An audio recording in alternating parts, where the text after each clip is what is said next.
प्यारे बच्चों, मैं सुशील कुमार एक बार फिर आप सभी का स्वागत करता हूं। आज हम बात करेंगे क्लास 10+2 मैथ्स के सिलेबस के मंथली डिस्ट्रीब्यूशन की, यानी कि जो 10+2 क्लास मैथमेटिक्स का सिलेबस है मंथ वाइज किस तरह से डिस्ट्रीब्यूट किया गया है। प्यारे बच्चों, आपको पता होगा कि शिक्षा विभाग द्वारा जो 10+2 मैथ्स का जो सिलेबस है उसको मंथ वाइज डिस्ट्रीब्यूट कर रखा है, यानी कि हर महीने में कुछ चैप्टर बांट रखे हैं जो कि टीचर्स को कंप्लीट करवाने होते हैं और बच्चे उनकी अच्छे से तैयारी करते हैं। और इन्हीं मंथली सिलेबस के हिसाब से आपके स्टूडेंट असेसमेंट एग्ज़ाम होते हैं जिनको हम सेट बोलते हैं, हाफ ईयरली एग्ज़ाम होते हैं और जो आपके प्री बोर्ड या फाइनल एग्ज़ाम होते हैं, इन्हीं के हिसाब से मंथली सिलेबस के हिसाब से चलते हैं। प्यारे बच्चों, आइए देखते हैं कि कौन से मंथ में कौन सा चैप्टर हमें कंप्लीट करना होता है। तो सबसे पहले बात करते हैं हम अप्रैल मंथ की। अप्रैल मंथ में हमें 2 चैप्टर करने हैं। यहाँ पे चैप्टर फर्स्ट जिसका नाम है रिलेशंस एंड फंक्शंस और चैप्टर 2 जिसका नाम है इनवर्स ट्रिग्नोमेट्रिक फंक्शन, यानी कि अप्रैल मंथ में आपको फर्स्ट 2 चैप्टर्स कंप्लीट करने हैं। ये आपका अप्रैल मंथ का सिलेबस है। ठीक इसी तरह से मई मंथ के लिए हमारा जो सिलेबस है, मई मंथ में भी हमारे पास 2 चैप्टर हैं। एक है चैप्टर 3 जिसका नाम है मैट्रिसेस और चैप्टर 4 जिसका नाम है डेटर्मिनेंट। तो मई मंथ में भी हमें 2 चैप्टर करने हैं, चैप्टर 3 मैट्रिसेस एंड चैप्टर 4 डेटर्मिनेंट्स। आगे बढ़ते हैं।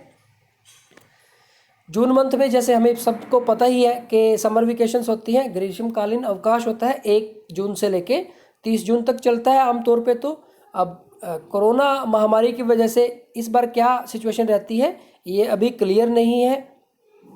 आगे बढ़ते हैं। हम जो सामान्य वर्षों में जो मंथली डिस्ट्रीब्यूशन होता है सिलेबस का, उसके हिसाब से ही हम बात कर रहे हैं। आगे बात कर रहे हैं हम जुलाई मंथ की। तो जुलाई जो मंथ है हमारा, इसमें हमारा जो एक चैप्टर है, यानी कि जुलाई मंथ में हमें 5वां चैप्टर कंप्लीट करना है। 5th चैप्टर हमारा मंथली सिलेबस है और जिसका नाम है कंटिन्यूटी एंड डिफरेंशिएबिलिटी। ये एक बेहद इंपॉर्टेंट चैप्टर है। तो जुलाई मंथ में चैप्टर 5। आगे बढ़ते हैं अगस्त। अगस्त महीने में भी हमारे पास जो मंथली सिलेबस है वो एक चैप्टर है, 6th चैप्टर जिसका नाम है हमारे पास एप्लीकेशन ऑफ डेरिवेटिव्स। तो जो अगस्त मंथ का हमारा सिलेबस है वो है चैप्टर 6 एप्लीकेशन ऑफ डेरिवेटिव्स। आगे बढ़ते हैं। सितंबर मंथ का जो हमारा सिलेबस है वो है चैप्टर 7 जिसका नाम है इंटीग्रल्स। इसी तरह से जो अक्टूबर मंथ है हमारे पास, अक्टूबर मंथ का जो सिलेबस है वहाँ यहाँ पे 2 चैप्टर हैं, चैप्टर 8 जिसका नाम है एप्लीकेशन ऑफ इंटीग्रल्स और चैप्टर 9 जिसका नाम है डिफरेंशियल इक्वेशंस। तो अक्टूबर महीने में हमें 2 चैप्टर कंप्लीट करने हैं, चैप्टर 8 और चैप्टर 9। इसी तरह से आगे बढ़ते हैं नवंबर मंथ के लिए। नवंबर मंथ में हमारा जो सिलेबस है वो है चैप्टर 13 जिसका नाम है प्रोबेबिलिटी। ये बेहद इंपॉर्टेंट चैप्टर है और बहुत इंटरेस्टिंग भी है। ये हमारे पास 7th क्लास में शुरू हो जाता है, 7th क्लास से थोड़ा थोड़ा एडवांस होता चलता है, तो +2 क्लास तक इस तरह से ये आगे बढ़ता चलता है। तो नवंबर मंथ का जो हमारा सिलेबस है वो है प्रोबेबिलिटी। नेक्स्ट आगे बढ़ते हैं दिसंबर मंथ में। तो दिसंबर मंथ में हमारे पास 2 चैप्टर हैं, 2 चैप्टर हमें कंप्लीट करने हैं। एक है चैप्टर 10 जिसका नाम है वेक्टर अलजेब्रा और चैप्टर 12 जिसका नाम है लीनियर प्रोग्रामिंग। तो प्यारे बच्चों, दिसंबर मंथ के लिए 2 चैप्टर, चैप्टर 10 और चैप्टर 12। ठीक इसी तरह से जनवरी मंथ में हमारे पास एक चैप्टर है, चैप्टर 11 जिसका नाम है 3 डायमेंशनल ज्योमेट्री। तो जनवरी मंथ के लिए एक ही चैप्टर आपके मंथली सिलेबस में है। यहाँ पे हमारे के सारे 13 के 13 चैप्टर कंप्लीट हो जाते हैं। तो इसका अर्थ ये हुआ कि जो फरवरी मंथ है वो हमारे पास रिवीजन के लिए।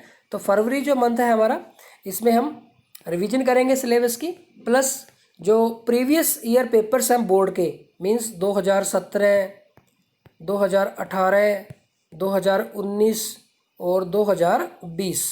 तो जो ये प्रीवियस ईयर पेपर हैं बोर्ड के, आप इनकी रिवीजन करेंगे और साथ ही आप सिलेबस की भी रिवीजन करेंगे।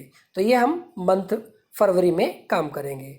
ठीक इसी तरह से जो मार्च मंथ है इसमें आपके एग्ज़ाम होने हैं, तो इसमें जितने भी दिन बचते हैं उसमें आप रिवीजन करेंगे, प्लस आपका जो मार्च मंथ है वो रिवीजन प्लस एग्जामिनेशन के लिए ही रहेगा। तो प्यारे बच्चों, ये था हमारे पास क्लास 10+2 मैथमेटिक्स का monthly distribution of syllabus. Thank you very much, have a nice day.